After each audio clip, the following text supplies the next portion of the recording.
Ilumino mo. Malanda. Malanda. Pangalaman.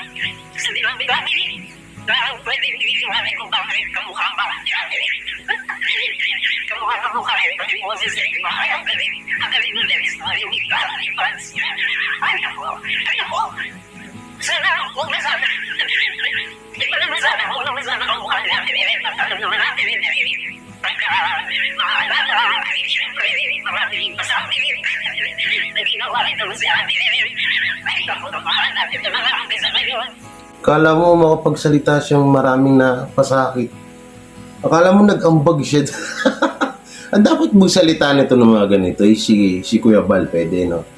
Si Kalinga Prab, mga sponsor, no? Pero ikaw na nagre-reactor ka lang, hindi mo pwedeng sabihin itong mga ganito. Una-una, wala ka namang ambag sa buhay nun. Kailangan mo pagsabihan. Sabihin na natin na prank nga to, sabihin natin na joke lang to. Pero yung lumalabas sa bibig mo, hindi mo iniisip na pwedeng maano ulit yun eh. Mapoprovoke ulit yung mga galit ng tao kay Maylin. Imbis na lipas na. O sige, sabihin na natin may ginawa siyang katarantaduan ulit ngayon. So, diba, hindi na ho para bigyan pa nila ng reaction or patuloy. Parang nilalabas pa nila ngayon sa social media na, oy, i-bash niyo si Maylin, may ginawang katarantaduhan. Parang ganun kasi yung nangyayari. Ganun yung kinakalabasan ng video nila. Kaya parang hindi talaga ako sang-ayon sa ginagawa nila. So ilang vlogger na sila yung gumawa ng ganito na ganito nga yung ginagawa na paninira, patuloy-tuloy pa rin, no? Dapat sa ganito, kung gusto mo man na i-vlog si Maylin, kahit papaano may konting respeto naman doon sa tao. Alam natin na hindi naman tapos din si Maylin sa pinag-aralan. At alam din natin na may ginawa siyang kalokohan, no? Hindi niya pinahalagahan yung tulong sa kanya. Pero hindi naman dapat na ganito yung gawin niyo doon sa tao. Diba? Parang pinupukaw ulit nila yung mga kaisipan ng viewers na, oy, si Maylin, may ginawang kagaguhan doon. No? At yun doon naman, yung kay doon sa vlogger. Dati hindi na nilalabas yun sa social media kapag ganun. Ganun na tawag dito. Halimbawa, may yung binablog mo, may ginawang kagaguhan. Dati hindi na nilalabas sa social media yun. No? Kailangan tinatago yun. Kasi dapat pangalagaan mo yung mga binablog mo. Huwag mo silang hayaan na mabash. Yun yung dito, yun yung point ko. Sana mga ganitong kaso, mga ganitong pangyari, hindi na ito nilalabas sa social media kasi kawawa yung tao.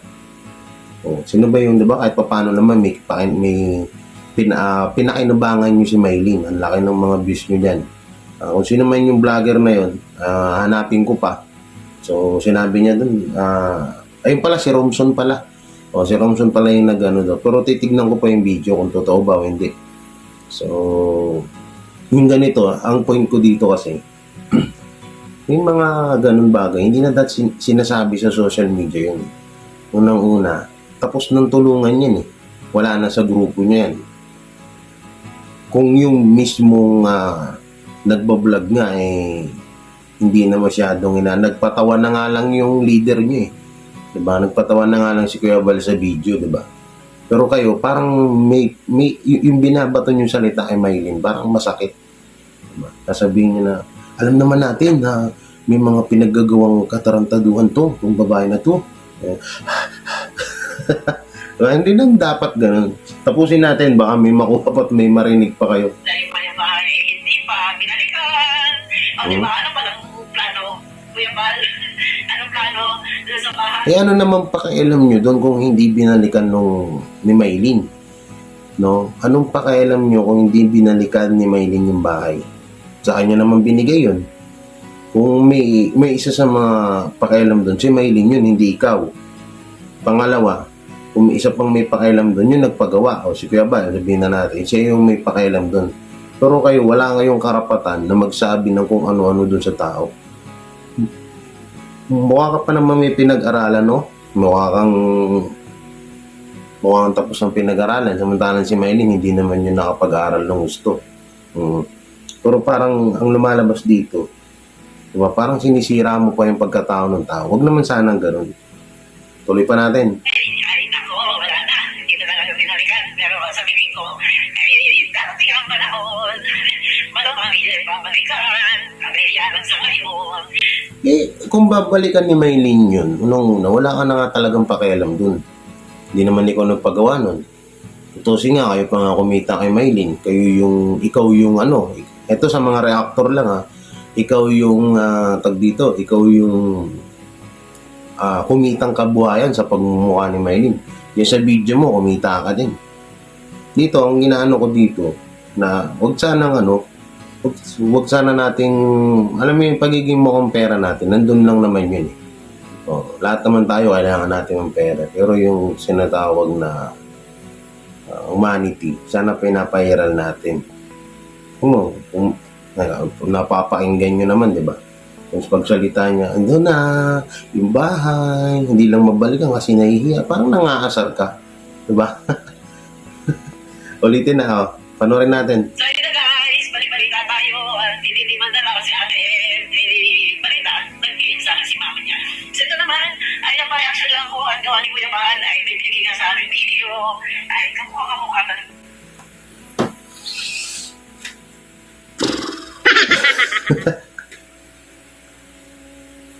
Alam nyo, ang purpose kasi, ang nakikita ang purpose nitong video na to na ginawa nila is para maipalam sa mga viewers nila na si Ate Maylin ay makakasuhan na. Ayun yung gustong-gusto nila ipakita sa mga viewers nila. Oy, sa Ate, guys, si Maylin makakasuhan na. Anong reaction nyo? Siyempre, ibabash yan. Anong gagawin? Tama, basahin natin yung mga comment, Basahin natin yung mga comment. Dati hindi nila kasi ito ginagawa. Sa mga reactor, wala akong sinasabi tungkol kay Kuya Bal, sa mga reactor. Basahin natin, yung mga comment. Mga comment po ito. Ang itulong kay Maylin, kay Joanna na lang. Okay, pwede pa yan. Hanap tayo dito. Mas maraming deserve dyan matulungan. Huwag nang balikan si Maylin kasi di pinapahalagaan ng mga naitulong. Pwede naman yun. Pwede rin yun kasi ginawa naman yun ni Maylin. Kahit magbalik pa si Gilagid. Kahit magbalik pa si Gilagid sa Kalingap, wag na po tulungan yan. Mas madami pong mas karapat dapat na tulungan kaysa sa pamilya yan. Ang itulong po sa mga pamilya ni Gilagid ay itulong na lang sa pamilya ni Joanna.